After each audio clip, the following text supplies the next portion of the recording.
Morning everyone, welcome back to commerce education hub. आज हम study करेंगे कंटेंट एंड प्रोसेस थ्योरी। ये हमारे वीडियो लेक्चर का पार्ट 2 है। पार्ट 1 में हमने डिस्कस करी थी content theory of motivation and part 2 में आज हम स्टडी करने जा रहे हैं process theory of motivation. So let's start with me. Process motivation theories. Process motivation theories क्या होती हैं? ये वो थ्योरीज होती हैं जो फोकस करती हैं कि लोग अपने बिहेवियर को कैसे चूज करते हैं अपने नीड्स को फुलफिल करने के लिए। ठीक है, इसमें हमें कुछ क्वेश्चंस को अंडरस्टैंड करने की जरूरत होती है। वो क्वेश्चंस क्या हैं कि लोगों की डिफरेंट नीड्स क्यों होती हैं, लोगों की नीड्स चेंज क्यों होती हैं, कैसे चेंज होती है, अगर चेंज होती है तो कौन से वेज हैं जिसके थ्रू लोग जो है अपनी नीड्स को सेटिस्फाई करते हैं, और हर एक जो पर्सन ऑर्गेनाइजेशन में काम कर रहा है और या एज एन इंडिविजुअल पर्सनालिटी कैसे वो अपनी नीड्स को डिफरेंट डिफरेंट वेज से सेटिस्फाई करता है। As the mental process people go through as they understand the situations, or obviously how they evaluate their needs satisfaction. So basically ये किसके ऊपर फोकस करती है? हाउ के ऊपर, कि कैसे लोग अपना बिहेवियर को चूज करते हैं for the satisfaction of their needs. ठीक है, नीड्स हर लोगों की डिफरेंट है, ऑर्गेनाइजेशन में हर एम्प्लॉय की नीड्स डिफरेंट है। अब वो नीड्स तो डिफरेंट है बट उसको सेटिस्फाई करने के obviously ways are also different, तो वो कैसे चूज करते हैं? तो प्रोसेस मोटिवेशन थ्योरीज उस चीज के ऊपर फोकस करती है। तो इसमें भी आज हम स्टडी करेंगे फोर थ्योरीज।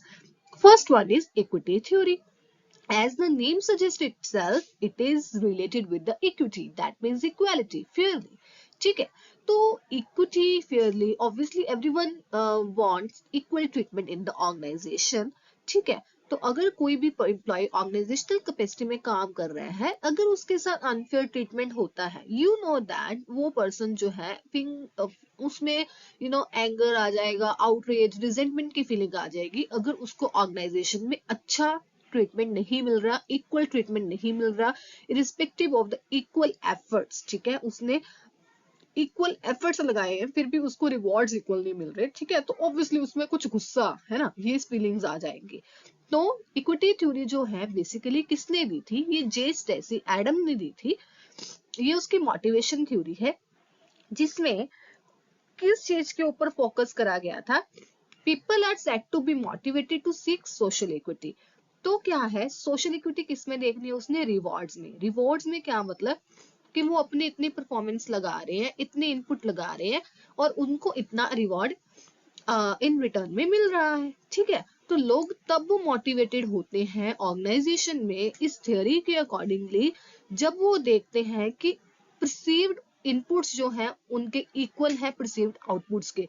दैट मीन्स कि उन्होंने इतने इनपुट्स एज एन एफर्ट्स लगाए थे और उनको इतना ही आउटपुट एज एन रिवॉर्ड्स मिल रहे हैं, तब एक पर्सन को सेटिस्फाइड या मोटिवेटेड माना जाता है किसी भी ऑर्गेनाइजेशन में। ठीक है, तो क्या होता है इस केस में? इनपुट्स क्या होते हैं? इनपुट्स होते हैं किसी पर्सन के एफर्ट्स, किसी पर्सन के एक्सपीरियंस, लॉयल्टी, कमिटमेंट, ये सारी चीजें इनपुट्स होती हैं जो कि वो किसी भी काम करने में या ऑर्गेनाइजेशनल ऑब्जेक्टिव्स को अचीव करने में लगाता है। ठीक है, और आउटपुट्स क्या होती है? आउटपुट जो उनको इन रिटर्न में मिलता है, लाइक प्रेज मिली, रिकॉग्निशन मिले, रिवॉर्ड्स मिले, कॉम्पनसेशंस मिली। तो ये क्या है? इसका वो कंपैरिजन करता है in relevant to others. Comparison करके देखेगा कि मैंने भी इतने एफर्ट्स लगाए, उसने भी इतने एफर्ट्स लगाए, मुझे इतने रिवॉर्ड्स मिले और उसको इतने रिवॉर्ड्स मिले। तो कंपैरिजन करने में उसे क्या पता चलता है? 3 कंक्लूजन्स आते हैं। या तो उसको अंडर रिवॉर्डेड है वो, ठीक है, इन कंपैरिजन टू अदर्स, जिन्होंने उसके कंपैरिजन में सेम एफर्ट्स लगाए थे पर उसको रिवॉर्ड्स कम मिले तो वो अंडर रिवॉर्डेड है। या तो वो ओवर रिवॉर्डेड है, उनको दूसरे पर्सन के कंपैरिजन में ज्यादा अवार्ड मिले हैं, रिवॉर्ड मिले हैं। And the last one is equitably rewarded, मतलब कि दोनों को बैलेंस। जब वो कंपैरिजन करने गया दैट मीन्स कि उसको लगा कि यस कि हम सभी पर्सन को ऑर्गेनाइजेशन में अगर हमने इक्वल एफर्ट्स लगाए हैं तो हम इक्वली ही रिवॉर्ड मिले हैं। तो क्या है, इम्बैलेंस किस सिचुएशन में क्रिएट होता है? इम्बैलेंस क्रिएट होता है अंडर रिवॉर्डेड सिचुएशन में या ओवर रिवॉर्डेड सिचुएशन में। तो इम्बैलेंस को करेक्ट कैसे करा जा सकता है? क्या करेगा, अगर उसको लगता है ना कि उसको अंडर रिवॉर्ड मिल रहा है तो वो अपने एफर्ट्स को रिड्यूस कर देगा, दैट मीन्स इनपुट को रिड्यूस कर देगा। अगर उसको लगता है कि उसको ओवर रिवॉर्ड हो रहा है, ओवर रिवॉर्ड मिल रहा है एफर्ट्स के लिए इन कंपैरिजन टू अदर्स, तो उसको अपनी आउटपुट को क्या करना पड़ेगा, इंक्रीज करना पड़ेगा। ऑब्वियसली रिवॉर्ड ज्यादा मिल रहा है तो उसको जस्टिफाई भी तो करना पड़ेगा, तो अपने आउटपुट को वो पर्सन क्या करेगा, ऑर्गेनाइजेशन में इंक्रीज करने की कोशिश करेगा। ठीक है, तो इक्विटेबली रिवॉर्डेड वाला person always will be satisfied and motivated in the organization. These are the inputs and these are the outputs.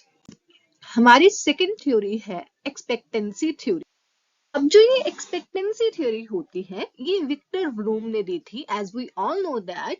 तो ये विक्टर ब्रूम का एक फॉर्मूला था मोटिवेशन का, expectancy into instrumentality into valence. ठीक है, अब ये वेरिएबल्स का मतलब क्या होता है वी विल डिस्कस। पहले मैं आपको क्रक्स बताती हूँ कि एक्सपेक्टेंसी थ्योरी क्या प्रपोज करती है।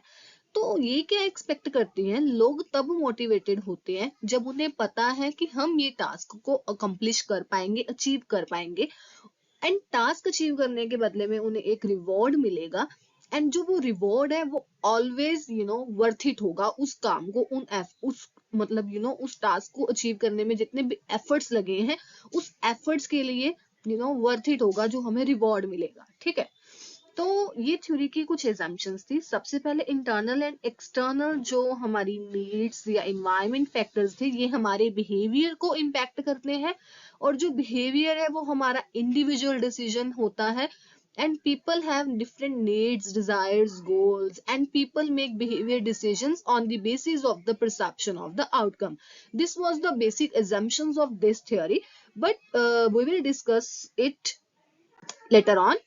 थ्री वेरिएबल्स कौन से थे, ठीक है, तो थ्री वेरिएबल्स में सबसे फर्स्ट वेरिएबल था फॉर्मूला में एक्सपेक्टेंसी। एक्सपेक्टेंसी क्या होता है, ये होती है पर्सन की परसेप्शन अपनी एबिलिटी के बारे में, कि हम एक्सपेक्ट करते हैं कि हम ये ऑब्जेक्टिव को अचीव कर पाएंगे। Higher the expectancy better will be the chances for the motivation. Obviously person motivate तब होता है जब उसे लगता है कि हम ये काम, जो हमें काम दिया गया है ऑब्जेक्टिव को अचीव करने का, वो ये काम हम बेटर वे से अचीव कर पाएंगे, है ना।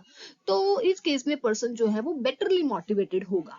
सेकेंड वन हमारे पास है इंस्ट्रूमेंटैलिटी। ये क्या होता है, पर्सन का बिलीफ कि हमारी जो हम काम कर रहे हैं, हमारी जो परफॉर्मेंस होगी, अगर हम अच्छे से परफॉर्मेंस करेंगे हमें रिवॉर्ड मिलेगा। ठीक है, अगर तो एम्प्लॉयज श्योर होते हैं कि हमें रिवॉर्ड मिलेगा तो employees will be motivated, obvious सी बात है।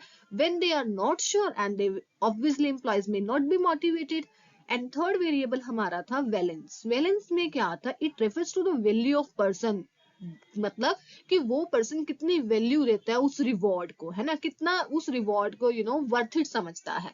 The higher the value for the outcome, की हाँ मेरे लिए बहुत ज्यादा इंपॉर्टेंट है ये रिवॉर्ड, तो better will be the chances for the motivation. So they are the three variables. Expectancy की हमारे में एबिलिटी है, second one is instrumentality, yes कि हम ये परफॉर्मेंस करेंगे एंड हमें ये रिवॉर्ड मिलेगा, and the third one is balance, that means कि उस वैल्यू कितनी है उस रिवॉर्ड की। ठीक है, जितनी ज्यादा वैल्यू है उस रिवॉर्ड की पर्सन के नजरों में, उतनी ज्यादा ही पर्सन जो है मोटिवेट होगा उस टास्क को अचीव करने के लिए। ठीक है, and third theory is goal setting theory.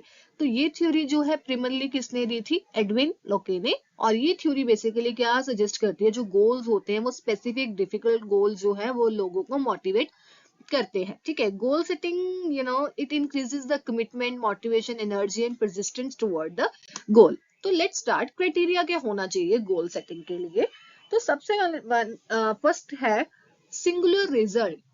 To avoid the confusion, हर एक ऑब्जेक्टिव का एक सिंगल वन एंड रिजल्ट होना चाहिए, ताकि लोगों को पता हो कि हमें ये ऑब्जेक्टिव अचीव करना है एंड ये वाला रिजल्ट हम गेट करेंगे।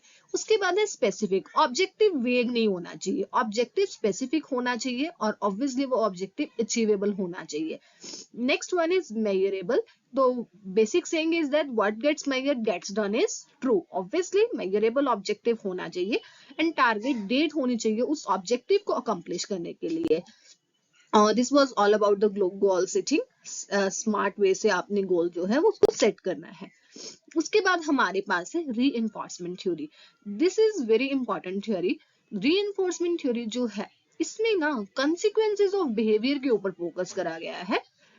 people will be motivated to behave in a predetermined way. तो consequences मतलब क्या होता है, results होते हैं आपके behavior के, ठीक है। जैसे कि आप डिजायरेबल बिहेवियर परफॉर्म करेंगे तो डिजायरेबल रिजल्ट्स मिलेंगे, डिजायरेबल कॉन्सिक्वेंसेस मिलेंगे, तो उसके ऊपर फोकस करता है। सो टाइप्स ऑफ रीइंफोर्समेंट्स क्या है?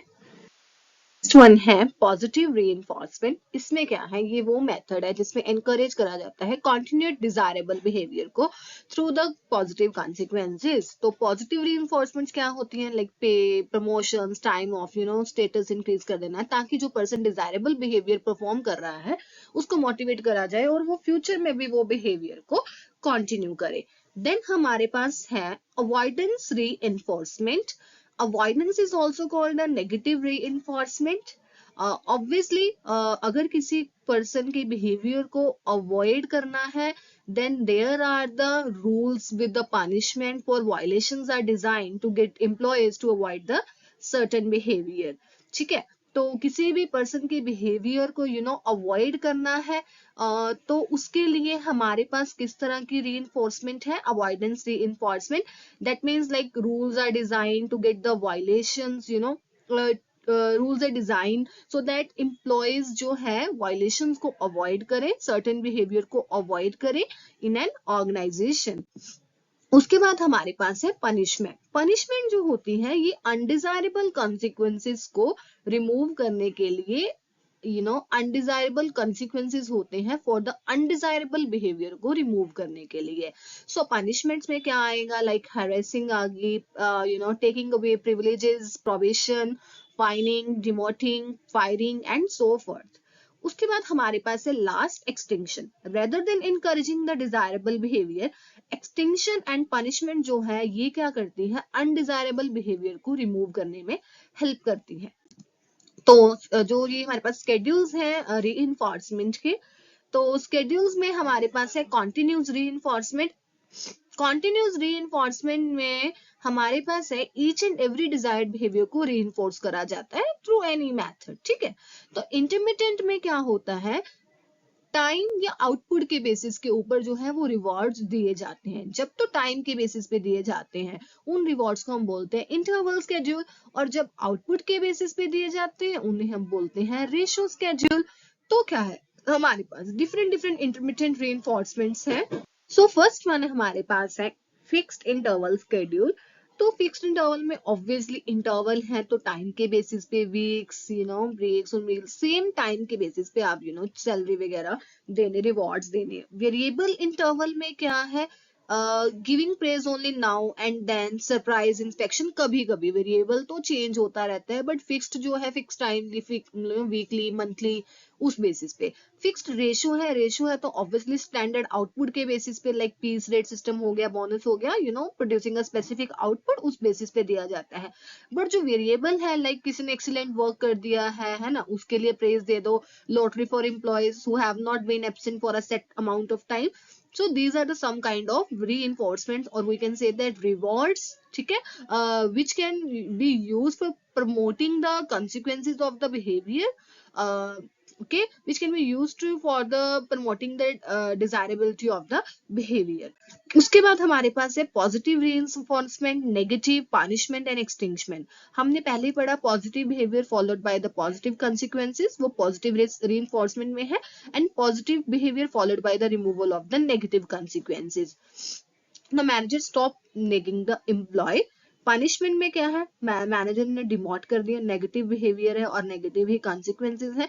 इसमें नेगेटिव बिहेवियर है but followed by the removal of the positive consequences. तो मैनेजर क्या करता है, इग्नोर करता है बिहेवियर को, और पॉजिटिव में मैनेजर ऑब्वियसली प्रेज ही करेगा एम्प्लॉयज के, ठीक है। That was all about the process theories. Content theories जो है हमने पार्ट 1 में स्टडी करी है, और पार्ट 1 का जो लिंक है वो डिस्क्रिप्शन बॉक्स में अवेलेबल है, you can go for that.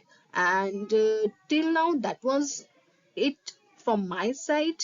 I hope you all like it. Thank you. Keep watching, keep learning, and subscribe my YouTube channel.